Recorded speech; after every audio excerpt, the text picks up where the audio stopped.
All right, good morning. As per usual, when we're here early, grab your foam roller. Nothing too crazy, not a lot of time, but let's just spend a little bit of warm-up time here. It was a big weekend here in the U.S. for endurance sports.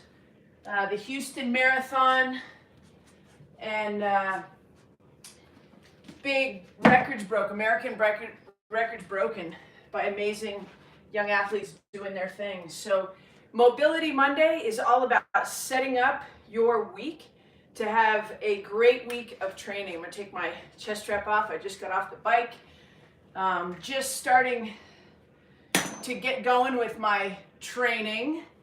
And training, to me, is just a little bit different than exercise. Training means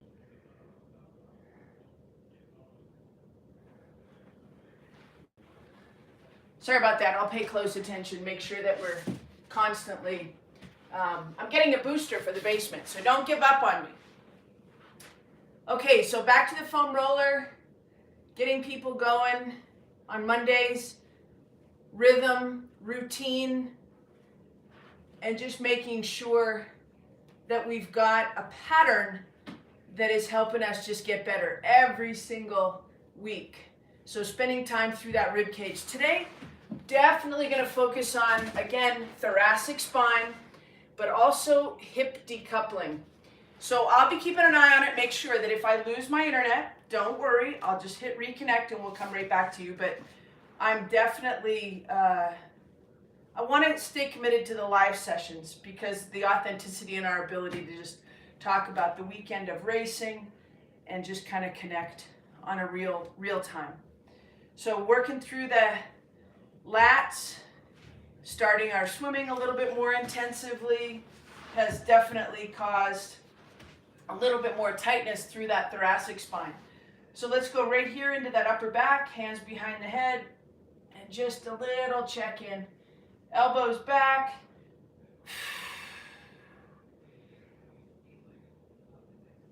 And nice and smooth.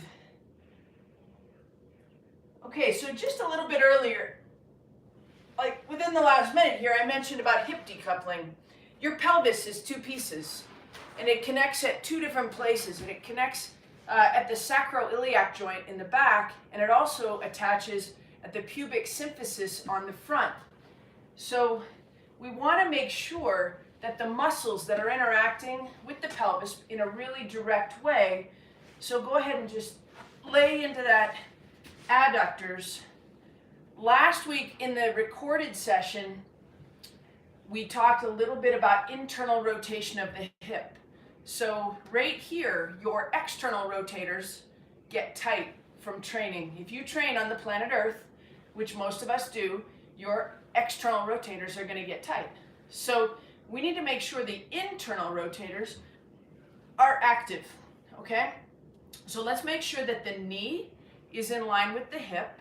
Go ahead and stabilize yourself on the ground here. And we just want to lift that back foot.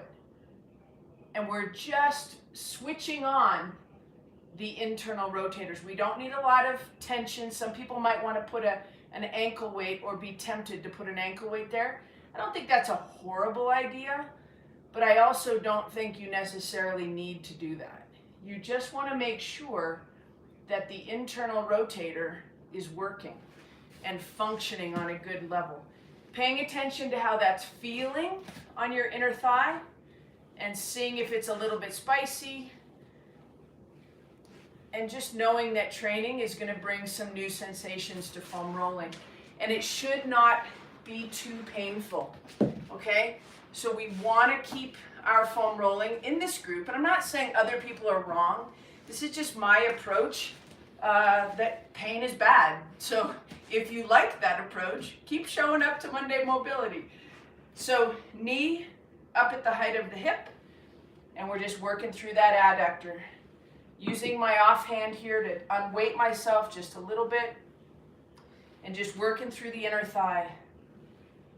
And just paying attention. I've been running really nicely for me.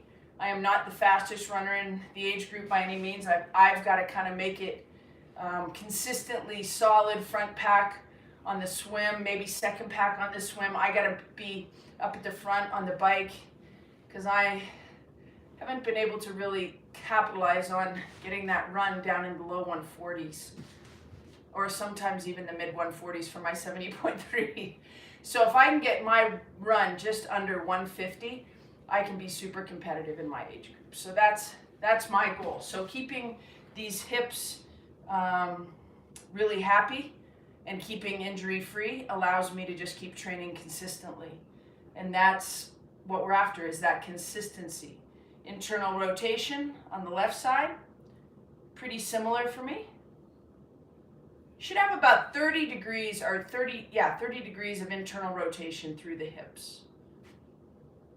So right there, that would be about 45. I've actually got pretty good internal rotation on both sides right now. Means I can probably train a little bit more. Okay, good. Let's take that right into the standing position. So right up into standing, 2 times shoulder width. Kind of my favorite position here. Nice and wide, hands on your knees, just like you're playing third base. And from right here,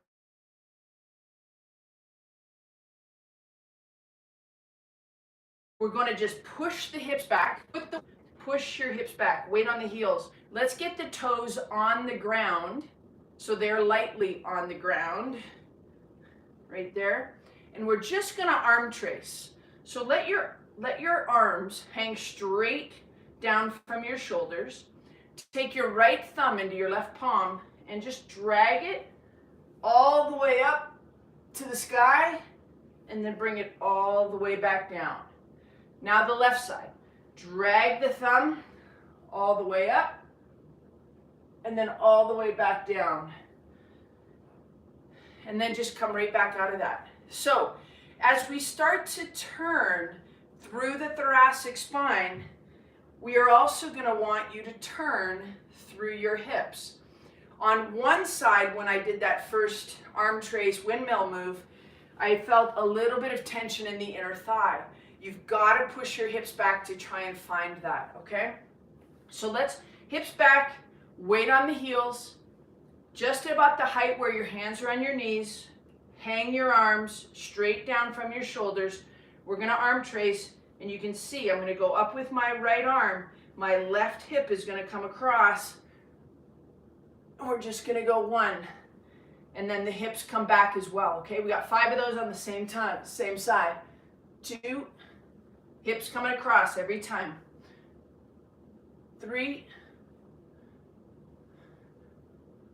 4,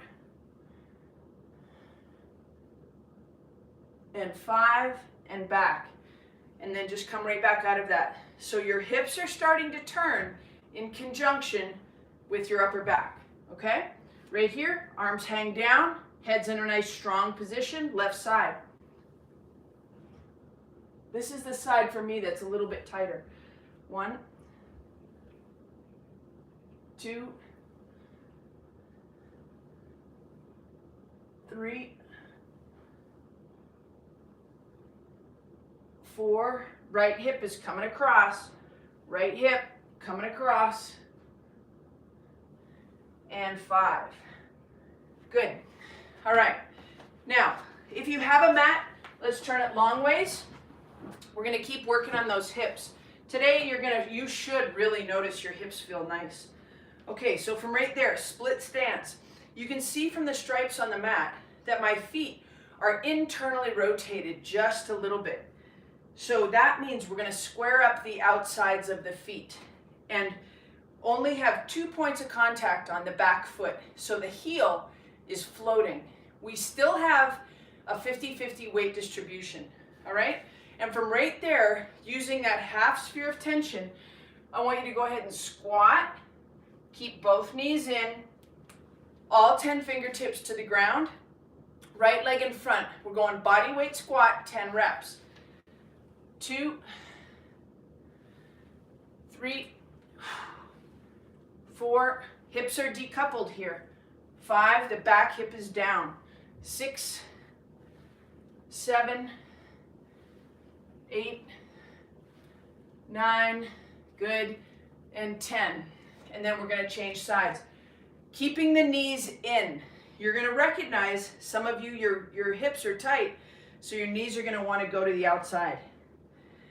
Whew. Okay, split stance.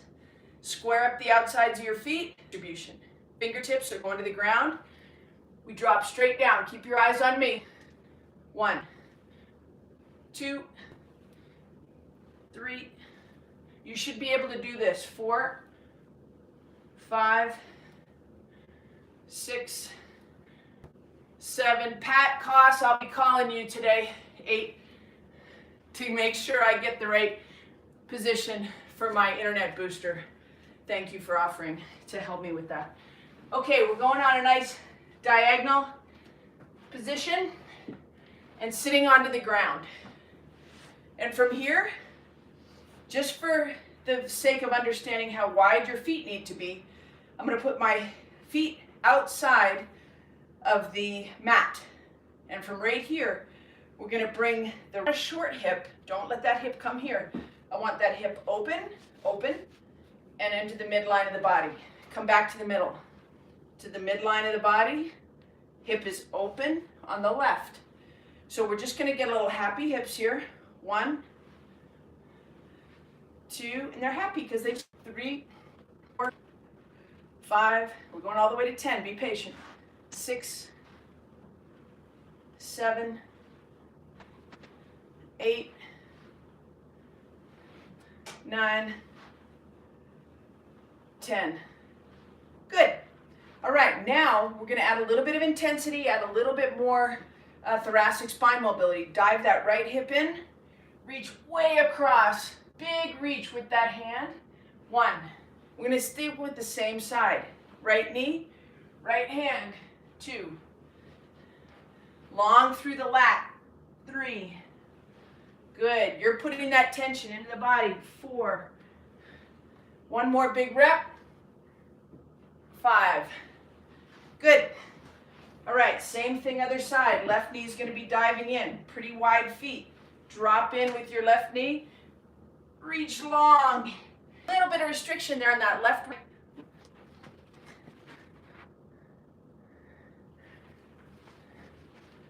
Okay, I'm back. I'm going to make sure we stay live here. Nothing's going to be perfect. Nothing's perfect about life. Life. Okay, drop that left side. Nice big reach. And then come right back. Left knee, left arm, left. Good. All right, so the hips should be nicely decoupled. We did that from the windmill. We also did that from the happy hips number 2 and 2.5. All right, from right here, let's go into a full kneeling position and then take your right knee in front of your left knee. I'm going to stay live. Okay, right knee in front of left knee from that full kneeling position. Okay, right there. It's only 2 inches in front. Then we're going into that tabletop position. And from that position, I want you to go into the cow. So I want you to sink and create space in your low back. And then I want you to take a big breath, pull your belly button into your spine, and get rid of that space. Okay? So create the space, and then get rid of the space. And you get rid of the space by pulling pubic bone to belly button. All right, hands are strong. We got 10 of those. Drop in. Exhale. Inhale in. 2. Exhale. Get your head in a nice strong position. 3. Learning to control that lumbar spine. 4. Pull pubic bone to belly button. 5. Right knee in front of left. 6. Now start to create a little more space in your upper back. Spread your shoulder blades out. 7. 8. 9. One more. and 10. Okay, so now we're going to go left knee in front of right knee. So left knee, about 2 inches in front of right knee. Hands are parallel, nice and strong. Spread your fingers. And from right here, head is in a good position. Make sure that your head's not dropped, okay? So pull your chin back into your chest.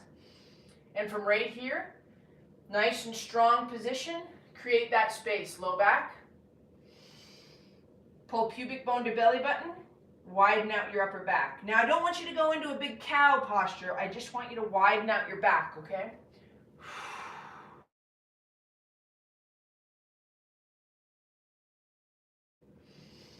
2, 3,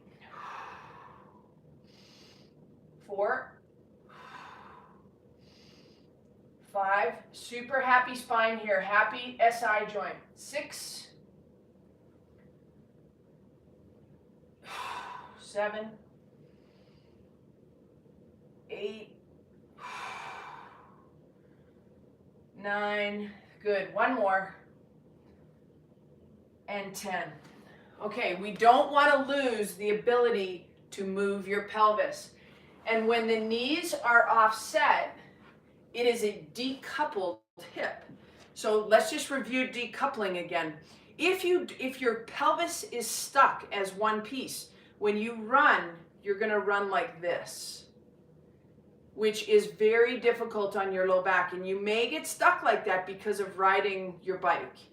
Now, if you can move like this when you run, you're going to have much more clean knee lift and hip extension. So having the ability to decouple your hips is a really, really good thing. All right, so let's go into a lateral half kneeling position. So from right here, one knee is under you. Told you I was going to stay on top of that today. Okay, wait for it. Other side. Okay, so we're on left leg out. You didn't miss anything. We're going to go lateral half kneeling, hands as the counterbalance to the hips. 2, push your hips back. 3, 4, one more, and 5. All right, back to the lateral half kneeling on the other side. Right leg out to the side. This time, fingertips to the ground, and you're going to reach under your upper body. So again, through the lat, you're going to feel tension in the other side adductor, inner thigh muscle. So fingertips to the ground, reaching underneath. 1, and then we go all the way up. 2, all the way up. 3, we got 10 of these. Push your hips back a little bit right here. Your hips should be back. 5, 6, 7, 8, 9, good, and 10. Nice. Okay, lateral half kneeling, other side. Push your hips back, fingertips to the ground. Reach underneath. Definitely feeling that side. 1. Now, if I just let that go, what do you think would happen? 2. So if you've got some tightness, you're starting to recognize. 3. What do you think would happen? Probably you would start to compensate first. 6. When you start to compensate, it starts to become more energy expensive. 9. And when things are energy expensive, it means that your fueling strategy starts to become a little bit outdated for you. So if because your movement gets harder for you, harder for your brain, harder for your fascia, harder for your muscles, harder for your skeleton, it's just harder, then you have to fuel more to fuel the dysfunction. And so think about it, if we can make you move easier and easier for longer and stay hydrated with your tissue for longer, that's a good thing. That's conservation of energy. All right, so into that nice split stance again. Push your hips back so that your lead leg, the weight is on your heel or midfoot. What I don't want is to weight up your big toe, okay? Well, your big toe strong into the ground, but I want weight midfoot. But I want your hips back.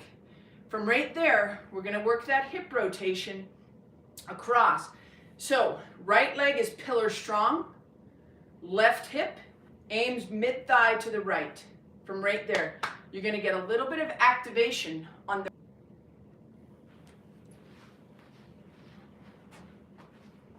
Okay, we had 5 on the right. Set it up on the left. Left leg in front. Left leg is going to be pillar strong. Both feet are squared up on the outside. Take a nice big breath. Load up mid-foot. Hips back. Drive your hips back. You got to get your hip out of the way. So if you're too far forward, it's harder to find that rotation. Push your hip back. Rotate in and across. 1, 2, 3, 4, and 5. Okay, that was an important thing about hips. Okay, so we're going back to right hip in front, right leg in front, right leg is pillar strong. That means big toe is driving into the ground. Knee is nicely loaded. Now what we're going to do is look over the cliff. Now I do want you to load up your forefoot, push your hips back just a little bit, get that hip out of the way, open it up. Drop into the right side, pillar strong on your right leg. Add that left arm. You should feel lots of tension on your right leg. 5, 4, 3, 2, 1. Come right back out of that. Switch to the left side. Spread your toes out. We've been talking a lot lately about toes in foot position. Square up the outsides of your feet. Take a big breath. Look over your big toe. Drive your hip back a little bit. Rotate across. Add the weight of the arm. If you push that left hip back just a little bit, you'll find more tension in that left hip. Hold on to it. 5, 4, 3, 2, 1, and come right back out of it. Thank you for your patience going through a little bit of internet connect and disconnect, but I know that if I'm quicker on it, I won't lose your patience. So stay with me. I will see you next Monday. If you have anything specific that you want me to mobilize or to talk about, definitely add it in the comments. Thank you for subscribing, sharing this channel with your friends. It keeps me motivated the more people each week that come. But I don't really care if even 2 or 3 of you are here. I will be here for you because this is good for all of us. Peace out. Have a great week. Happy Martin Luther King Day here in the United States. And yeah, just be good to people. Peace.